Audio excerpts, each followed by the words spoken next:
안녕하세요. 안전하고 행복한 학교를 만들어가는 빅마마의 행복한 학교 진행을 맡은 강지훈 변호사입니다.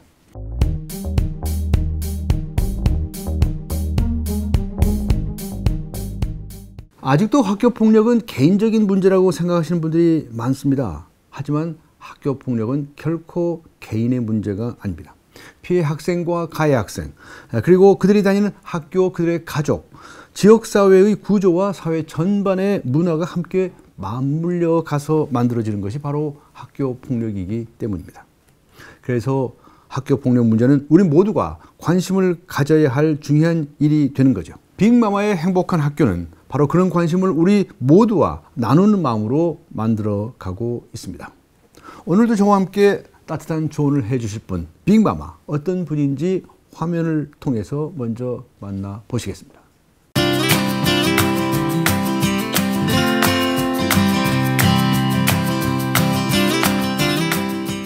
안녕하세요. 네, 안녕하세요. 고맙습니다. 오늘 빅마마의 행복한 학교로 시작해 볼 텐데요. 본 주제로 넘어가기 전에 한 가지 여쭤보겠습니다. 우리 아이는 아직 어려서 학교폭력 이런 건 걱정을 안 해요. 이렇게 말씀하시는 부모들이 있지 않습니까? 예. 그런데 실제로 학교폭력의 연령이 자꾸 낮아지고 있다면서요? 제가 보기에는 요즘은 유치원생들도 자유롭지 않을 것 같은데요. 아, 그래요? 근데 예전에는 중학교 때 학교폭력이 많이 발생했었어요. 특히 예. 2, 3학년 때가 많았었는데요. 요즘은 점점 저연령화된다 그러죠. 네. 그래서 이게 초등학교 저학년으로 점점 내려가고 있는 걸 볼 수 있습니다. 네, 그게 사실이로군요. 네. 자, 그럼 빅마마의 행복한 학교 오늘의 주제를 소개하겠습니다.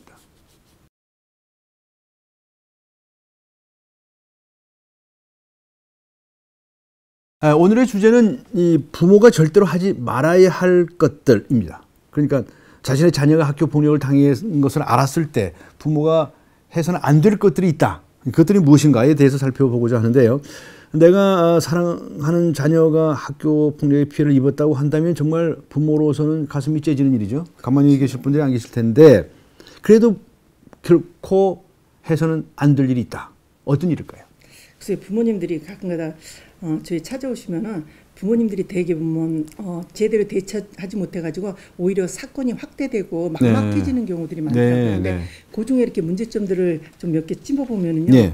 그 중에 가장 저기 많은 게 부모님들끼리 만나서 해결하려고 안 하셨으면 좋겠어요. 아, 그래요? 네. 근데 이게 어떻게 보면 잘 해결되기도 하지만 그거는 거의 쉽지 않아요.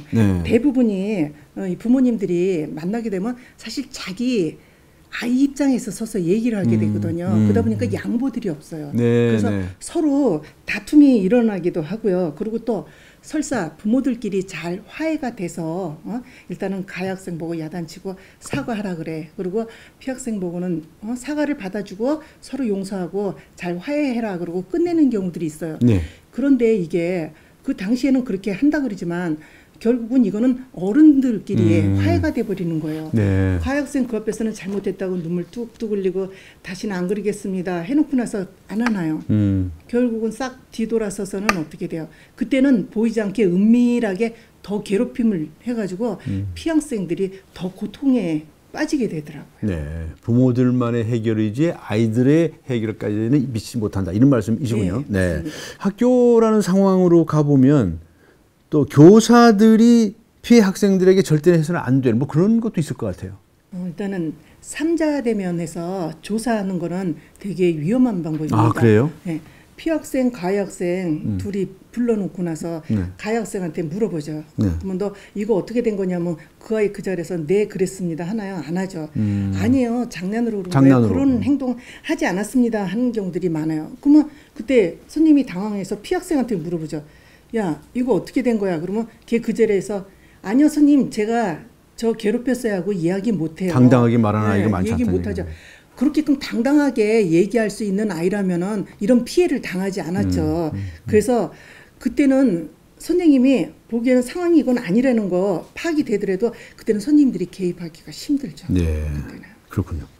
학교 폭력이 발생하면 그래도 아무래도 이제 학부모나 또 선생님들은 그 주변 친구들에게 그 전후 상황이 어떠냐 이렇게 자꾸 물어보게 되지 않습니까? 이게 안 되겠군요. 많이들 물어보시죠. 예. 특히 주변 친구에게 묻는 경우들이 많으세요. 특히 부모님들 같은 경우는 그러죠. 우리 아이하고 오랜 친구구나. 이제 같은 반 아이들을 불러가지고 혹시 우리 아이한테 무슨 일 있는 건 아니니? 예. 우리한테 비밀로 하고 네가 좀 살짝 알아서 좀 나한테 알려줄래? 하고 얘기하는 경우들이 많으시더라고요. 근데 요즘 사건을 났을 적에 보면은요. 대부분의 사건들이요. 한 교실 속에서 친한 친구들 속에서 이루어지는 경우들이 대부분이더라고요. 그러니까 결국은 우리 아이를 괴롭히는 아이들, 가해하는 아이들한테 오히려 정보를 제공하게 되는 거더라고요. 그래서 아이들은 오히려 더 은밀하게 아이를 괴롭히게 되는 그런 부분이 돼서 오히려 아이가 더 위험 상황에 빠지게 될 수 있는 그런 부분입니다. 네. 그저 아들이 그런 피해를 당했을 경우에 좀 특수한데 우리나라에서는 왜 좀 남자답게 키워야 한다 이런 생각들이 있지 않습니까? 그래서 예를 들어서 뭐 당장 가서 갚아주라든가 남자가 그렇게 물으면 안 된다든가 이런 식의 말을 하는 경우가 있습니다. 이거 잘못된 거겠죠? 네, 특히 아빠들이 불같이 화를 많이 내시더라고요. 그러면서 많이 하시는 얘기가 사내 자식이 바보같이 맞고 다니면서 네. 한번 맞짱도 못 떠봤냐? 네. 엄마 아빠가 그렇게 키웠어? 왜 그러고 다니면서 아이한테 오히려 야단을 치시는 경우들이 많아요. 근데 지금 아이는 이게 더군다나 친구가 가장 소중한 시기에 지금 또 사춘기고 그러니까 또래 친구한테 당했다는 그 수치감 때문에 아이는 정말 자존심이 밑바닥까지 와 있는 거예요. 근데 결국은 그 던지는 말이 비수가 돼버리게 되는 거예요. 오히려 더 큰. 그래서 저희 안타깝게도 이게 제2의 피해에서 아이를 잃은 부모님들도 계시기는 합니다. 근데 그래서 이런 거는 아이들한테 해서는 안 되는 행동인데요. 특히 또 부모님들이 많이 하시는 게 왜 엄마 아빠한테 얘기하지 않았어? 그럼 엄마 아빠가 해결해 줬잖아. 근데 이게 아이들한테 도움이 되지 않더라고요. 아이들은 오히려 그게 자기를 책망하는 소리로 듣더라고요. 그래서 애들이 이 소리를 되게 싫어하더라고요. 그래서 일단은 문제가 발생하면요. 애를 끌어안으셔야 돼요. 끌어안고 그리고 다독이면서 아니 어떻게 네가 이 상황이 되도록 우리 부모가 이렇게 몰랐는지 정말 미안하다. 부모 쪽에서 오히려 미안하다. 그렇지만 앞으로는 인전 알았기 때문에 누구든 너를 건드릴 수 없다. 너를 반드시 우리 가족들이 지켜줄 것이고 이번 문제에 대해서는 반드시 해결해 줄 테니까 걱정하지 말라 그러고 아이한테 안심을 시켜주셔야 되는 그런 부분이고요. 그리고 앞으로 인전은 무슨 일이 있어도 꼭 도움 요청을 해라 하고 아이한테 이야기를 해주셔야 됩니다. 네. 오늘 이 시간을 통해서 자신의 자녀가 학교 폭력을 당한 것을 알았을 때 부모가 해서는 안 될 행동이나 말에 대해서 알아보았습니다. 오늘 주제와 관련해서 또 특별히 강조하시고 싶은 말씀이 있으신가요? 좀 전에도 아까 부모님들끼리만 만나서 해결하지 말라고 말씀드렸는데요. 일단은 사건이 터지게 되면은 양쪽 부모님과 선생님 다 모여서 해결하는 게 가장 좋은 방법이라고 생각합니다. 근데 그 전에 선생님은 가해를 한 학생의 부모님을 만나서 아이가 이런 행동을 했고 이런 문제가 발생을 했습니다. 그렇지만 그때 어떤 책임에 대해서 바로 말씀하시면은 저게 안 됩니다. 그러면은 사실 이 가해 학생 부모님도 사실 지금 불안해요. 그리고 어떻게 보면 더 두려울 수도 있어요. 그럼 그때부터 문을 딱 닫다 걸고 오히려 공격적으로 나옵니다. 그래서 부모님도 좀 위로를 해드려야 돼요. 위로를 해드리고 그리고 대신 같은 자녀 키우는 입장에서 피해 부모님의 입장을 생각을 하시고 그리고 정말 원만하게 화해가 이루어지도록 진심 어린 사과를 부탁드려야 됩니다. 그리고 저희도 저희 학교에서도 함께 노력하겠습니다 하고 그러고 나서 나중에 부모님과 같이들 모여서 해결하는 게 가장 좋은 방법인데요. 근데 이때 증거 자료가 없이 가해 부모님한테 말씀드릴 경우는 거의 인정하시지 않는다는 거예요. 증거가 있어야 되는군요. 그래서 그런 부분에 대해서도 반드시 생각해 보셔야 될 부분입니다. 지금까지 빅마마 학교폭력 피해자 가족협의회 조정실 회장님과 함께 했습니다. 고맙습니다. 감사합니다.